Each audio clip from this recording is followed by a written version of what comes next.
JC is scheduling hours to tutor students. He tutors English for 30 minutes at a time and math for 1 hour at a time. He loves math, so he wants to schedule no more than 8 hours a week for English. He can work for 25 hours this week. If JC charges $25 per English session and $35 per math session, how much should he make to maximize profit? All right, so before we get started on a problem like this, we have to be able to come up with equations that represent these different constraints or these rules that he's placing on his work time. One of the easy ones that I see here is that he can work for 25 hours a week. So if he can work for 25 hours this week, that means he has to work less than or equal to 25 hours. He could work 20 hours, that's okay, but he couldn't work 30. He has to work 25 or less. So I look at the two different types of tutoring. He does English tutoring and math tutoring, and I see that it takes 30 minutes to do an English session. So in other words, 30 minutes, that would be half an hour. Okay, so it takes him half an hour to do one English session. And I'll call English X, and I'll come down here on the graph as well. While I'm thinking about it, English will be X, math can be Y. So it takes him half an hour to do an English session, and it takes him a full hour, 1Y, to do a math session. And again, he can only do up to 25. So he could do 50 sessions for English, but he could only do 25 sessions for math. All right, so now it also says here he wants to schedule no more than 8 hours a week for English.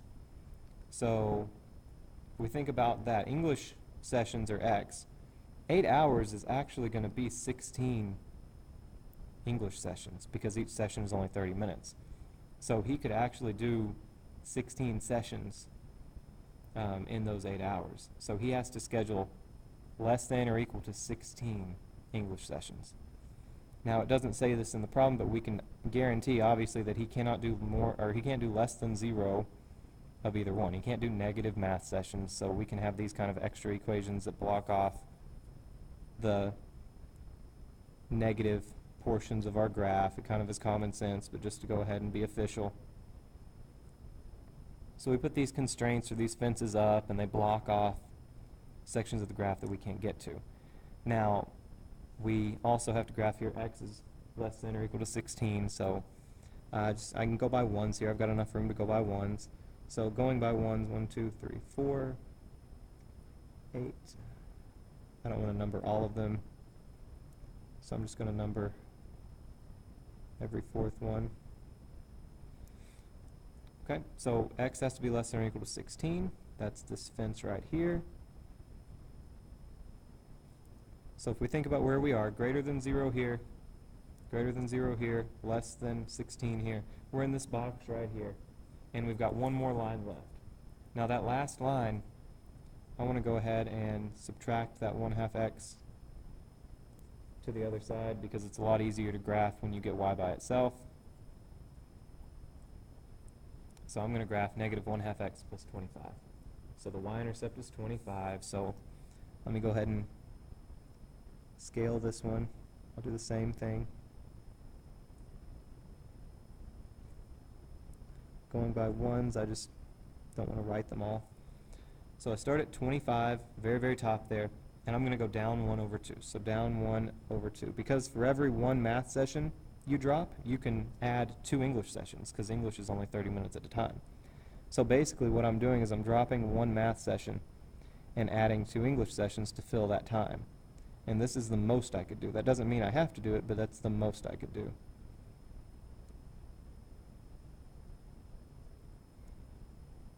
So when I finish, I don't have to keep going because I've already crossed my fence here. When I finish,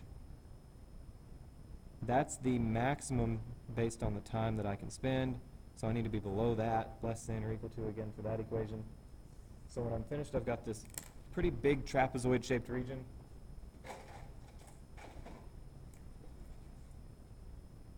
Of all the possible combinations. Now, any combination inside this feasible region is possible. But my question is not going to be what's possible. The question says, how much should he make to maximize profit? He wants the best answer. And if you're trying to make money, that would be the one that makes you the most money. Y'all are probably tired of me shading. There. All right, so when I look at this, I see that I'm going to find my best answer at one of the corners. Probably not this one. This one's 0, 0. But I'm going to go ahead and list all the corners. This corner up here, that would be 0 English and all math. So if I did all, 25, if I did all 25 math sessions and none of English at all, that's that point. This point right here is if I did 16 English sessions, that's 8 hours. And then the other 17 hours were math. And then my corner at the bottom here is if I did only my 8 hours of English and I didn't do any math at all. Okay, so again, those are not what's best, those are what's possible. So I look at the profit. It says it's $25 for every English session and $35 for every math session. So that equation would be the equation that gives me how much, or expression would give me how much money I'm going to make.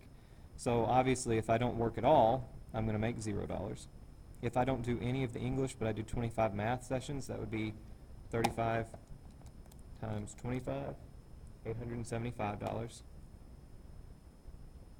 If I did 16 of the English and 17 of the math, that would be 16 of the $25 sessions and 17 of the $35 sessions. Gives me $995.